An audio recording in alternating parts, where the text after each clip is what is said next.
Today we're making sticky Korean gochujang meatballs. Sweet, spicy, glossy, and straight up addictive. Start with a small bowl. 1 cup panko breadcrumbs plus 2/3 cup whole milk. Stir and let it soak for 2 minutes. That's how we keep these tender. Now in a big bowl, add 1.5 pounds lean ground beef and a ½ pound plain ground pork sausage.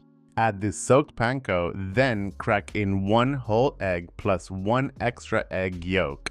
Add your seasoning, 7 cloves minced garlic, 1 tablespoon grated ginger, 2 tablespoons plus 1 teaspoon soy sauce, 1 tablespoon sesame oil, 2 tablespoons brown sugar, half a teaspoon black pepper, a 1/4 teaspoon white pepper, and 2/3 cup chopped scallions. Mix gently until it just comes together. Don't overmix or you'll get tough meatballs. Now scoop the mixture with an ice cream scoop so they're all the same size, then roll them by hand with clean hands into smooth balls. Heat a large skillet over medium heat with 1 to 2 tablespoons neutral oil.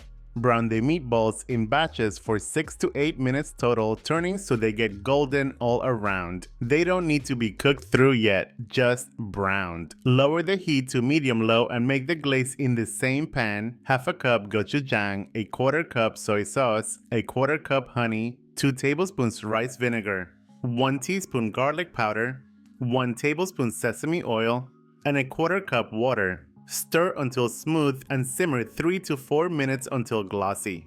Now return the meatballs to the pan, coat them in sauce, cover and simmer 10 to 12 minutes until cooked through. You're aiming for 160 degrees Fahrenheit in the center. Uncover and spoon that glaze over the meatballs for 2 to 3 minutes until the sauce tightens up and clings. If it's too thick, add water 1 tablespoon at a time. If your gochujang runs hot, add 1 to 2 extra tablespoons honey and a splash more water to calm it down. Finish with scallions and sesame seeds. Serve over jasmine rice with okra on this side. Mini soul snack. You don't need motivation, you need momentum. Do the next small step, then let the results hype you up. If you try these, drop a comment and tell me what you serve them with. And for the full written recipe with all the exact measurements, visit kelvinskitchen.com.